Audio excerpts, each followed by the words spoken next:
বাংলাদেশের যে করুণ পরিস্থিতি এখন বর্তমানে নির্বাচন নিয়ে না ভাইবা আমার মনে হয় বাংলাদেশে যত প্রকার দল আছে প্রত্যেকটা দলের নেতাবিন্দু যারা আছে, যারা পলিটেকনিক্যাল নেতা, তাদেরকে নিয়ে সময়কালীন সরকার ডক্টর মোহাম্মদ ইউনূস এবং তার উপদেষ্টাগণ গণ্যমান্য ব্যক্তি যারা আছে সবাই এই বিষয়টা যদি বিবেচনা করে নির্বাচন নিয়ে ফাড়াফাড়ি না কইরা আমার মনে হয় অতি দ্রুত প্রত্যেকটা দলের পলিটেকনিক্যাল নেতা যারা আছে তাদেরকে নিয়ে সংগঠনটা তৈরি করলে আমার মনে হয় গণতান্ত্রিক দেশ হিসাবে রূপান্তরিত করা সম্ভব হবে।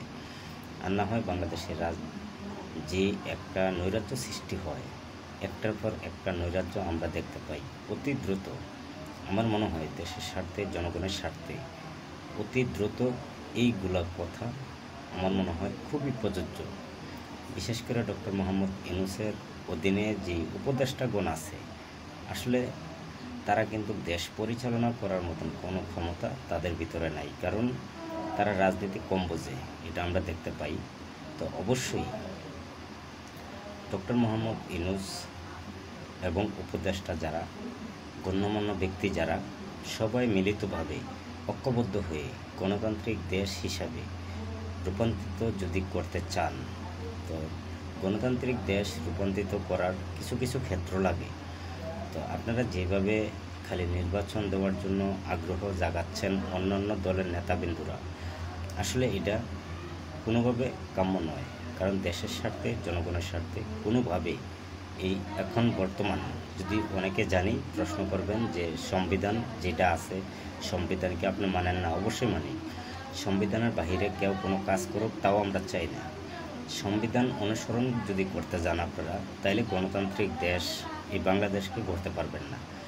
কারণ সংবিধান অনুসরণ করে যদি 90 দিনের ভিতরে কোনো নির্বাচন বাংলাদেশের মাটিতে হয়, তাহলে অবশ্যই দেখবেন একটা পর একটা নৈরাজ্য সৃষ্টি হবে, যেই দল আসুক। কারণ একটা দল যখন সংগঠন করা হয় তখন কিন্তু প্রত্যেকটা দলের একটা ক্ষেত্র থাকে। তো প্রত্যেকটা দলের ক্ষেত্র যখন থাকে তখন কিন্তু জনগণের দুর্ভোগ বাইরে যায়, জনগণের দুর্ভোগ কমাইতে পারে না।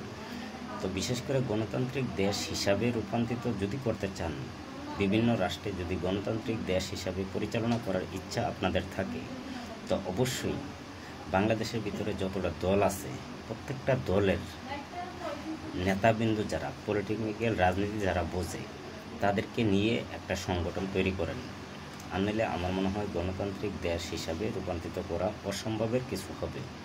কারণ যদি 90 দিন না যদি 1 বছরেও নির্বাচন দেন তারপরেও পরিপূর্ণ হবে না।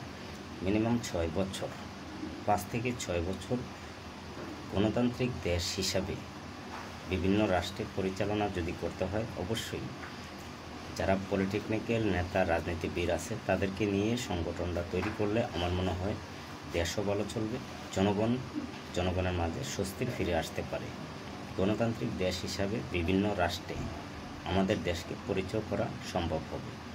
বিশেষ করে বিভিন্ন সময় আমরা যেই কার্যকলাপগুলো দেখি আসলে এটি অসামাজিক, এগুলো কার্যকলাপ বলে না, গণতান্ত্রিক দেশ বলে না। গণতান্ত্রিক দেশে কোনোভাবে কোনো প্রকার কোনো নৈরাজ্য সৃষ্টি করার আগে দুর্বৃত্ত যারা তাদেরকে আইনের আওতায় আনা হয়।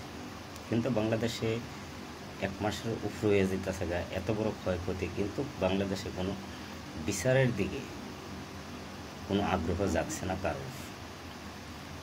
বিশেষ করে সকলকে বলছি, আপনারা সকল প্রকার দলমত নির্বিশেষে সবাই বিবেচনা করে আমি মনে করি ঐক্যবদ্ধ রাষ্ট্র, গণতান্ত্রিক দেশ যদি আপনারা পরিচালনা করার ইচ্ছা জাগে, প্রত্যেকটা দলের পলিটেকনিক্যাল নেতা রাজনীতিবিদ যারা আছে তাদেরকে নিয়ে এই সময়কালীন সরকার ডক্টর মোহাম্মদ ইউনূসের অধীনে একটা সংগঠন তৈরি করেন। যারা উপদেষ্টা আছে তাদের ভিতরে, কারণ সবাই কিন্তু দেশ পরিচালনা করার মতন যোগ্যতা এখনও হয় নাই, তার জন্য দেশে নৈরাজ্য সৃষ্টি হইতেছে। তো নৈরাজ্য সৃষ্টি বন্ধ করার যদি চান, বাংলাদেশকে গণতান্ত্রিক দেশ হিসাবে পরিচিত করতে চান, অতি দ্রুত এগুলো বিবেচনা করার দরকার। অবশ্যই সবাই মিলিতভাবে সকল শ্রেণীর জনগণের কাছে আমার অনুরোধ, আপনারা কেউ হইয়াল্লা বাংশ সন্ত্রাসী চাঁদাবাজি জ্বালাওপোড়া মিথ্যা গুজবে কেউ কান দেবেন না। অতি দ্রুত এই কথাগুলো বিশ্লেষণ করে আপনারা বিবেচনা করবেন। এটা আপনাদের দায়িত্ব, আমার বলার দায়িত্ব আমি বলে দিলাম। সবাই ভালো থাকবেন, সুস্থ থাকবেন। আল্লাহ হাফেজ। বাংলাদেশ।